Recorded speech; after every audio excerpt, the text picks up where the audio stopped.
Chẳng biết bao thà cầm rung để dừng chụp chul điện hal nâng mục và sát bản tin thầm rái đấy cứ cầm rung rồi bó nị sắt khá cam để dừng bàn bằng riêng pi năm gần là lòng một thời chẳng mình to pi dừng bằng riêng pi năm là hơi để pi dừng riêng nó dừng thôi khăn đâu ta lấy pi riêng cho hơi dừng một thứ ăn bọt chạy sau đấy như khăn này chung năng rong tông riêng hal khang mục bản tin thầm rái đấy té chung khang lấy trên khang tông nữa tụm húm về phân cái nàyแต่ซอมันดับร้ำได้ดูขี้เนี่ยปัจจัยของนาคาค่อยคาดตามชงม้วนๆนี่คือมีการเข้าขี้เนี่ยได้อย่างไรนี่มีการค่อยคาดแต่ซอปีใบเดิมไอ้สับไงนี่คนเสด็จบานเรียนจบเบียดที่มุ้ยคือโจอันบอลตีนังได้มีปุกรมชมจีเนี่ยช่วยบอลแทมอันบอลจะแสดงในหนึ่งการทานแถมดองยังมีการโดทมอทำไมมีการรู้เรื่องคือเราโดยcái này nu, đây dương cái phung tề rơ nó kia cái phung tề giờ thò nằm được hàng rơ nó bia không thi táng dương rơ chành, trái dương khinh thò cái đừng gom nó bên miền ca bốc phơi khăng, chẳng dương cái phung tề sầm át hay nâng sna sầm mò bài krem là bây giờ mò chấm nuột bình, nhưng cái này cái bị khăng rơ nó dương khăng khom nó có kia cái phung cái phơi thì cả bắt bài o, nâng chia ba cái này để bia và hong rồi pre chứ bắt bài o hay dương vô làm bây cà phê tức cái chanh chip trôi tạm đồng tiết bật thôi tức hồ chip chữ ở bàn tay mình phật để ai chơi tập bàn tam than phép khôi khátហ្នឹងមើលតាមសសរខាងនេះគឺមានការខូចខាតខ្លាំងជាងខាងនេះប៉ុន្តែរឿងផ្ទៃចម្លាក់អីផ្សេងគឺបាក់ផែគ្នាហើយនេះខាងលើយើងអត់បានធ្វើទេដោយសារយើងធ្វើកម្រាលជួសជុលនឹងមិនទាន់រួចអញ្ចឹងអាចបន្តនៅពេលយើងធ្វើអាក្រមហើយពេលសសរដាក់ចូលទីដើមហើយយើងនឹងដាក់នេះឆ្លាក់នេះបន្ថែមខាងលើបន្តទៅទៀតដូចចឹងដែរការងារជួសជុលនឹងពួកខ្ញុំអភិរក្សផងជួសជុលផងអញ្ចឹងការងារដែលយើងជួសជុលសប្តាហ៍កន្លែងណាដែលចាំបាច់យើងត្រូវតែឬ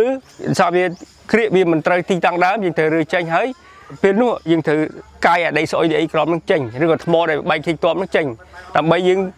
សុំថ្មថ្មីមកដាក់ចំនួនវិញដើម្បីឲ្យសំឡងនឹងវារឹងមាំជាងមុនហ្នឹងមានកន្លែងដែលចាំបាច់យើងទៅជួសជុលឲ្យកាយដីស្អុយចេញមុនយើងដាក់ថ្មថ្មីមកវិញការថាហ្នឹងគឺរយៈពេល1ឆ្នាំចាប់ពីដើមឆ្នាំមករហូតដល់ឥឡូវហ្នឹងប៉ុន្តែយើងដឹងហើយពេលខែភាសាគឺមានទឹកលិចលងវាបាក់ធ្វើការយ៉ាងយឺតពេលយើងធ្វើនឹងហើយយើងនឹងបន្តខាងលើនេះទៀតអញ្ចឹងថាចូលទៅឆ្នាំក្រោយកម្រងនៅឥឡូវនេះក៏ធ្វើពីកម្រងទី1ធ្វើអានៀកនៅពលឺពេលខាងក្រោមហើយធ្វើនៀកមកកាន់ដៃហើយនឹងធ្វើនៅជ្រុងខាងកើតជើងត្បូងបន្តទៀតចឹងការងារនឹងពេលដែលយើងធ្វើក្រមហើយវាស្បើយយើងអ្នកផ្សេងខាងដាប់ខាងឆ្លាក់យើងឆ្លាក់ពីនេះខាងលើហើយអ្នកដែលសល់យើងអាចចងក្រងជាឯកសារដាប់ដែរឆ្នាំក្រោយយើងធ្វើខាងនោះផងនិងខាងនេះបង្ហាញផងជាចំណុចមួយដែលយើងមិនហ៊ានសម្រេចហ៊ាននិយាយថាចប់ពេលណាដោយសារការជួបមួយអ្នកជំនាញអេតហុកនិងអេដាមកណយុគាត់ពិសាចង់ឲ្យយើងប្រើថ្មចាស់ហ្នឹងទៅវិញកាត់អាថ្មីយើងបន្តតែចាំតែយើងមើលជាក់ស្ដែងទៅឃើញថ្មហ្នឹងវាទន់ទ្រាំខ្លាំងណាស់មិនតែថ្មទេគ្រឹះក្រមក៏ទន់ទ្រាំដែរពីព្រោះថ្មហ្នឹងវាសល់តែគ្រឹះដូចជ្រុងក្រោយដែរប៉ុន្តែអានោះយើងដូរថ្មីទាំងដុំដល់នេះគាត់ចង់ឲ្យប្រើអក្សរចាស់វិញអញ្ចឹងបានថាយើងគិតថាអក្សរហ្នឹងមើលទៅវាមិនសូវមមដូចយើងដូរថ្មីទាំងស្រុងមកដែលយើងដូរដាក់ថ្មីទាំងស្រុងមកថាជាមមដូចខាងនោះតែមិនទាន់ដឹងថាយ៉ាងម៉េចទេចាក់ស្រេចតែលើអ្នកជំនាញគេឲ្យយោបល់បន្ថែមទៀតដើម្បីយើងសម្រេចការងារនោះចាប់តាំងពីឆ្នាំ2014នេះយើងជួសជុលបានច្រើននៅទីនេះជួសជុលដូចជាបង្កើតឯនេះបានប្រមាណ4កន្លែងហើយផ្ដែ2ផ្ដែ3ផ្ដែហើយនឹងហៅជាងហើយក្រៅពីនោះយើងថ្មីនេះយើងទៅ